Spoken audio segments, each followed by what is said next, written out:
So this is the second part of the Pre-Twinkle two-part series on the video. Now, I didn't mention anything on piano in the last one, and that's not good. I think that the pianists have less to do for setup than the violinists.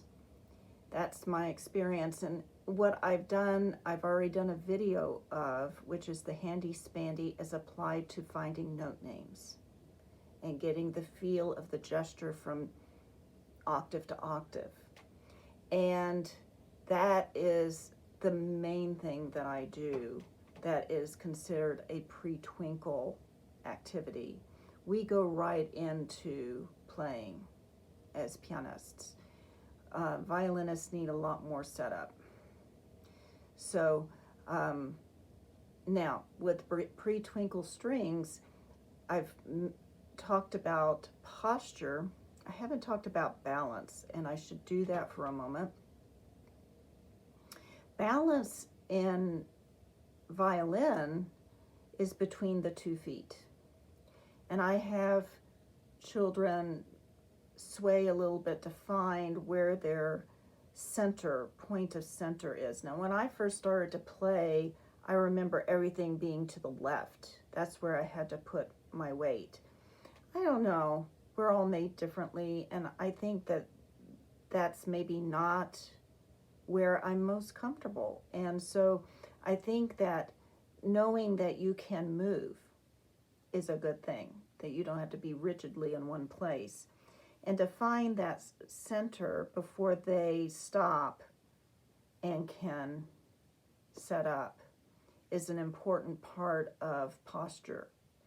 In piano, it's the sit bones, and being able to have a straight spine without it being a straight spine. In other words, you're lifting up and supporting your breath and all the torso area and the trunk, but you're also not stiff.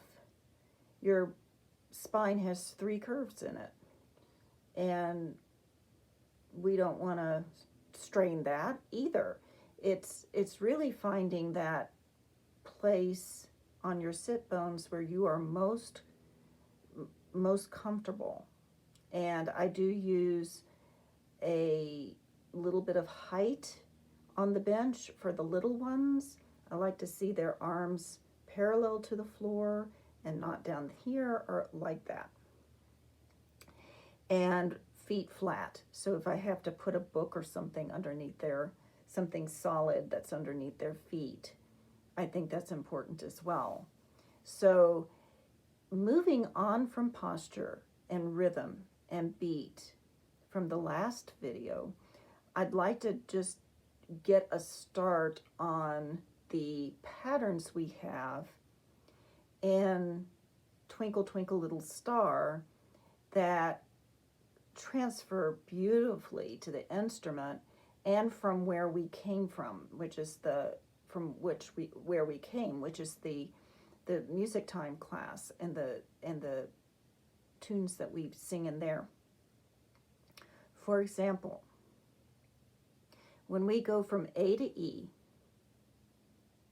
or C to G, or if you're a lower stringed instrument, that would of course be your A and D.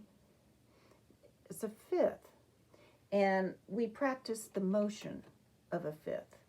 I showed in the last video how you can start getting that motion down this way with handy spandy. You could also then go, who's that tapping at my window? Who's that knocking at my door? Who's that tapping at my window? Who's that knocking at my door? So you're getting the feel from A string to E string, up the lower string to the higher string. And in piano, you can do the same thing and just do it in the air, right? So then we can actually play. And Who's That tune is a hide and seek game. And in music time, we just sing the tune, and maybe I'll clap a Suzuki rhythm, and then we sing it again, and then a child will do a different rhythm, or maybe the same rhythm, and we have to imitate it. And then we just take turns that way, just as a chance to review those rhythms within the context of an activity. Now, if we make it a hide and seek game, the child that is going to do the demonstrating hides during the song. So we may sing the song twice and with our eyes closed, and then the child, when we have finished the second time, the child that is hiding taps the rhythm, and we have to tap it back. But by hearing that tap, we kind of know where they are in the room, right? And that's the fun part, is finding them by sound. So we've played that game, and we're now in a private lesson, and we're learning string changes. So we practice on the instrument now. Who's that tapping at my window? Who's that knocking at my door? And we may add, who's that tapping at my window? Who's that knocking at my door? So that we start getting that feel with playing. So increments. And we can do the same with the pianists. Who's that? Now, a word about this. This is my own way of teaching, and I'll offer it. It may be very different than what you do or not. But what I've found useful for these students is to teach the mental preparation before playing something as part of the playing something. For example, if we do who's that, we don't go right into it. We do a who's, stop, prepare, that. And we do stop, prepare between every note. And I do this with the pianists as well. So they check hand position. They have a chance to think it through. I know they can play it fast. I know they know what the next note is. I tell them that. I say, I know you're smart. But your fingers need more time. Your brain has it. Your fingers need to learn it. And it's like anything. They've got to have the time and your patience to learn it correctly. So we think before we play. And so we're constantly aiming to the next note that way, but not as we're playing. So it is a process that I introduce right away. We'll then do just stop instead of stop, prepare, and then we'll remove the stop so that they don't have a pause in between. But the mental preparation is, you can tell when it's not there. You can tell because they know this cold and they're lost, or they've, gotten on the wrong finger or something. They've stopped thinking ahead. So that is an important part of the pre-twinkle process for me. Now, if you take the part right after the A to E, is E to F sharp, back to E. If we called that in solfege, it would be sol, la, so. Wait, sol, la, so. So we'd sing it, sol, la, so, right? And with the pianists, I use 5-5-5, which is not what they have as the fingering. And I do that because I don't want them stretching from the very beginning. I want them knowing that this is home base. This is the natural hand position. And so we just go up to 5 and back down. So taking that out, I use a tune. There are many tunes that have that going up to la.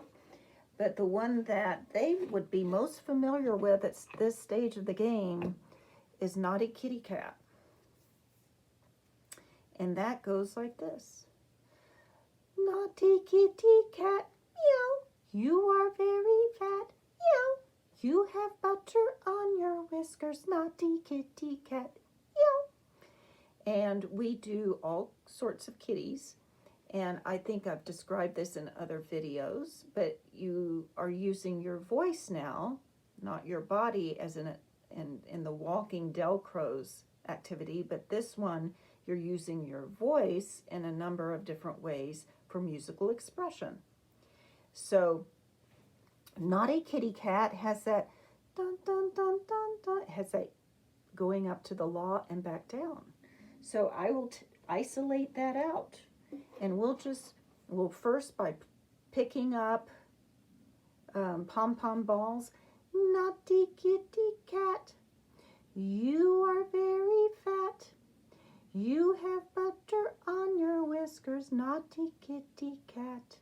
Naughty kitty cat, you are very fat. And we'll do the fingers and get used to picking up the pom-pom ball and letting it go, and picking it up and letting it go. In time, I do it with both hands for violinists, not just the left hand, because we need flexibility here too. So then we start fingering it. And I do the air violin here, and we sing it, or I'll play it, and they'll do the motions. Naughty kitty cat, you are very fat. Naughty kitty cat, you are very fat. And we just practice that, placing one and then picking it up again. And they're having to do it in time. And so that's a good tune, or part of the tune to use. The next part of the tune that I would use would be the mi, re, do. Naughty kitty cat, mi, re, do. We'll sing it, mi, re, do.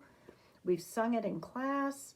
We've done many different songs that have those 3 notes in them. We may do hot cross buns, which I've mentioned in another video, but to get used to